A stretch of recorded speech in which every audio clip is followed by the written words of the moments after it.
अगर बहुत ही अच्छा बंदा है, लोगों की मदद भी करता है, लेकिन अगर वो इस हालत में मर जाता है, वो जहन्नुम में जाएगा या जन्नत में जाएगा? आज की हालत देख के लगता है कि हम जन्नत में जाएंगे। मुसलमान फैमिली में पैदा हुए तो जन्नत की टिकट मिल गई, ये हमें गलत फहमी है। मुसलमान फैमिली में पैदा होना जन्नत की टिकट नहीं है। अस्सलाम वालेकुम, my name is Abdul Basit Rind.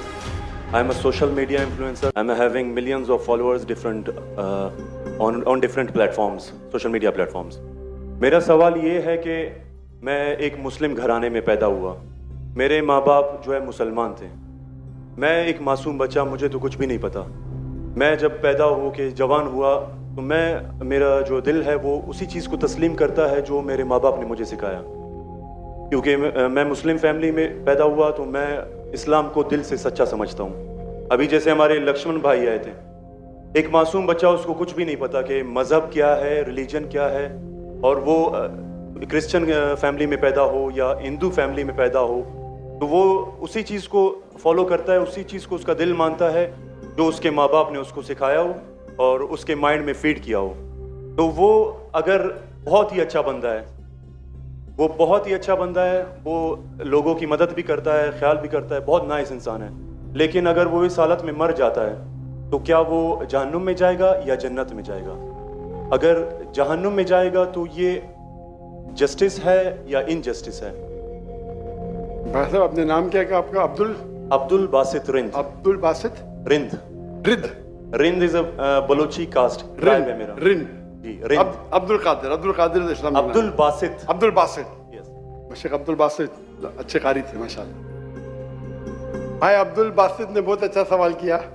बोला मैं मुसलमान खानदान में पैदा हूँ, मेरे वालिदैन मुसलमान थे और है, अल्हम्दुलिल्लाह है। नहीं, आपने थे बोला, लेकिन ना रिकॉर्डिंग है, मैं गलती एक्सेप्ट करता हूँ। है, मुसलमान है, जो उनने पढ़ाया मैंने कबूल किया। मैं लक्ष्मण भाई हिंदू थे, हिंदू बन गए। अब्दुल बासित ने कहा जो मेरे वालिदैन ने कहा मैंने मान लिया। अब्दुल बासित साहब, अगर आपके वालिदैन आज कहते 2 + 2 5, आप मानेंगे? नहीं मानूंगा। तो ये बोलना कि जो वालिदैन ने कहा मैं मान गया, सही नहीं है। जब आप बच्चे थे तो शायद मान जाते थे, बराबर। 2 साल की उम्र में माँ ने बोली 2 + 2 5, तो आप हाँ बोलेंगे, बराबर कि नहीं? आज बोलेंगे तो आप मानेंगे।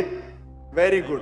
तो इस्लाम का ये कहना है, अल्लाह के रसूल फरमाते हैं कि जब तक बच्चा बालिग नहीं होता है उनके ऊपर कलम नहीं लिखी जाएंगी, मतलब वो मासूम है। अगर लक्ष्मण जो है अभी तो बालिग है, 25 साल 30 साल 35 साल पता नहीं, यहां से दूर से दिख रहा नहीं था, लेकिन बालिग तो है ना। अगर कोई गैर मुसलमान हिंदू खानदान में पैदा होता है या ईसाई खानदान में खलदा होता है और बालिग बनने से पहले 10 साल की उम्र में या 8 साल की उम्र में इंतकाल हो जाता है तो वो जहन्नम में नहीं जाएगा, क्योंकि वो मासूम है। और समझ रहे? लेकिन एक इंसान जब बालिग हो जाता है तो उसके वो जिम्मेदार है, वालिदैन को दोषी नहीं ठहरा सकता है। आज की तारीख में मैंने आपसे पूछा, आपके वालिदैन बोलेंगे 2 + 2 5, आप मानेंगे? आपने कहा नहीं। उसका मतलब आज आपकी वालिद, आपके वालदा अगर कोई गलत कहेंगे, आपके पास होशो हवास आया, आप उसको कुछ बात में भी आप मान लेंगे गलत चीज को, लेकिन अक्सर गलत चीज को नहीं मानेंगे। आप अपनी वालिद से मोहब्बत करते, वालिदैन से मोहब्बत कर, उसका मतलब नहीं कि आप खिलाफ है उनके, लेकिन अभी आप बालिग बन गए, समझिए। तो ये बोलना कि क्योंकि वालिदैन, कुरान की आयत है, ये काफिर ये नहीं कह सकेंगे कि उनके वालिदैन काफिर थे, ये काफी नहीं है, कुरान की आयत है। तो उसका मतलब अगर बचपन में कोई बच्चे का इंतकाल हो जाता है, चाहे वो मुस्लिम खानदान से गैर मुस्लिम खानदान से, अगर बालिग नहीं होता है तो कलम उन पे नहीं चलती है, वो जहन्नम में नहीं जाएंगे। काफी एक बार बालिग हो जाते हैं, उनको इल्म हो जाता है, फिर इसीलिए अल्लाह के रसूल फरमाते हैं कि हर इंसान, हर बच्चा दीनुल फित्र में पैदा होता है, उसके बाद उसके वालिदैन, उसके टीचर उसको बुत परस्ती सिखाते, उसको आग की इबादत करना सिखाते, और वो बुत परस्ती करने लगता है, बच्चा है तो माफ हो जाएगा, बालिग हो जाता है उसके पास समझ आ जाती है तो वो जिम्मेदार है। तो अगर एक इंसान बालिग हो गया 25 साल 30 साल की उम्र में, शिर्क करता है और उसका इंतकाल होता है तो वो जिम्मेदार है। पहला मुझे ये कहने के लिए कह दो, क्या आप समझते खाली मुसलमान में पैदा हो गए तो जन्नत में जाएंगे?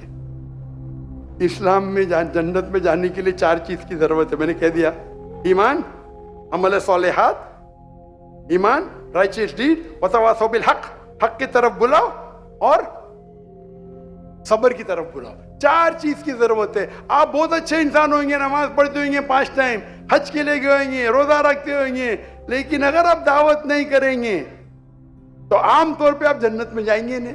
अल्लाह ताला आपको माफ करने चाहता है और जन्नत में डालना चाहता है, वो अल्लाह की मर्जी, वो डाल सकता है, लेकिन आमतौर पे आप जन्नत नहीं जाएंगे। उसी तरीके से कई गैर मुस्लिम बन रहे लाखों की तादाद में, और समझ रहे, तो लाखों की तादाद में गैर मुस्लिम इस्लाम कबूल कर रहे, वो जन्नत में जाएंगे कि नहीं?